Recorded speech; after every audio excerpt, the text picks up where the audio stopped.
नमस्कार दोस्तों, स्वागत है आपका संस्कृति टीवी में। दोस्तों, अक्सर आपने घरों में त्योहारों में रंगोली देखी होगी।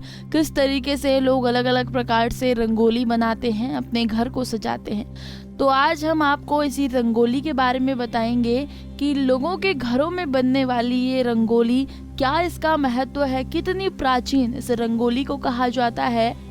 दोस्तों, आपको बता दें कि पुराने समय से ही रंगोली बनाना काफी प्रचलन में रहा है।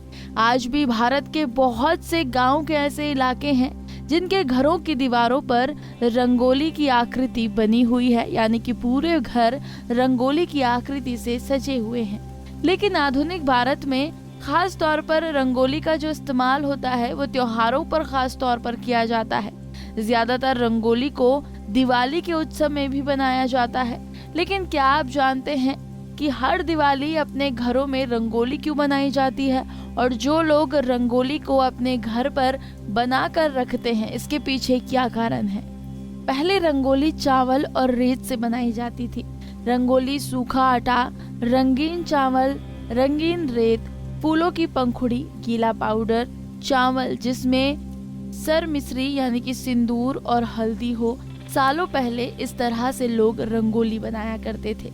इसके साथ ही लोग दिए का भी इस्तेमाल करते थे। लेकिन अब लोग रंगीन कलर का इस्तेमाल ज्यादा करते हैं। रंगोली बनाने की जो मान्यता है, कहा जाता है कि रंगोली से सुख और शांति घर में आती है। मान्यताओं की माने तो रंगोली बनाने से घर में सुख, शांति और समृद्धि का वास होता है। इसके साथ ही घर में सौभाग्य का भी आगमन होता है। घर में सारी बुरी एनर्जी बाहर चली जाती है, दोष दूर चले जाते हैं और जीवन में नए रंग और खुशियां आ जाती हैं। इसी के साथ रंगोली से जुड़ी एक कहानी भी है। कहा जाता है कि सबसे पहले रंगोली राम जी के आगमन पर बनी थी। लोक मान्यताओं के आधार पर ऐसा कहा गया है कि लंकेश रावण का वध करने के बाद जब श्री राम सीता माता के साथ 14 वर्षों का वनवास काटकर अयोध्या वापस लौटे थे, तो अयोध्या वासियों ने उनके लिए पूरे हर्षोल्लास से उनका स्वागत किया था। इसके लिए अयोध्या के लोगों ने घर की साफ सफाई करके घर के आंगन में और घर के द्वारों पर रंगोली बनाई थी और पूरे अयोध्या को दियों से सजा दिया था। तभी से प्रत्येक दिवाली और हर तीज त्योहार पर लोगों में रंगोली बनाने का रिवाज प्रचलित है। रंगोली धार्मिक सांस्कृतिक आस्थाओं का प्रतीक रहा है। रंगोली को आध्यात्मिक प्रक्रिया का एक महत्वपूर्ण अंग भी माना गया है। तभी तो हर हवन, यज्ञ, वेदी का निर्माण करते समय भी रंगोली अवश्य रूप से मनाई जाती है। खास करके ग्रामीण अंचलों में घर आंगन के बाहर लीपने के बाद रंगोली बनाना एक रिवाज सा है जो आज भी विद्यमान है।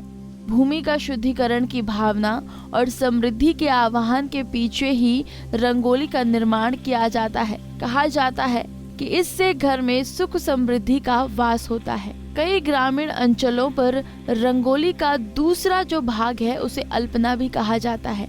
जीवन दर्शन के प्रतीक इसमें नश्वरता को जानते हुए भी पूरे जोश के साथ वर्तमान में सुमंगल के साथ जीने की कामना और श्रद्धा निरंतर रहती है। इसके साथ ही त्योहारों के साथ साथ घर परिवार में कोई भी मांगलिक अवसर हो या यूं कहें कि रंगोली सजाने की कला अब सिर्फ पूजा गृह तक भी सीमित नहीं रह गई है। घर की जो औरतें हैं, स्त्रियां हैं, बड़े शौक से, उल्लास से घर के हर कमरे में और प्रवेश द्वार पर रंगोली बनाती हैं। एक प्रथा होने के साथ साथ ये एक शौक स्वयं उसकी कल्पना का आधार भी है, जो कि बनाने वाले के नित्य जीवन सृजन करने की भावना का प्रतीक कहा जाता है। रंगोली में बनाए जाने वाले चिन्ह जैसे स्वास्तिक, कमल का फूल, लक्ष्मी जी के पैर, फूलों की लड़ी, ये सब समृद्धि और मन कामनाओं के सूचक माने जाते हैं। कई घरों और देवालयों के आगे रंगोली बनाई जाती है। रीति रिवाजों को सहेजती संवारती ये कला आधुनिक परिवारों का भी अंग मानी गई है। शिल्प कौशल और विधिता युक्त कलात्मक अभिरुचि से परिचय और गृह सज्जा के लिए बनाए जाने वाले कुछ मंडलों को छोड़कर सभी मंडलें किसी मानवीय भावना के प्रतीक भी होते हैं। इस प्रकार से ये हमारे सांस्कृतिक भावनाओं को साकार करने में महत्वपूर्ण साधन माने गए हैं। हर्ष और प्रसन्नता का प्रतीक रंगोली रंगमय अभिव्यक्ति है।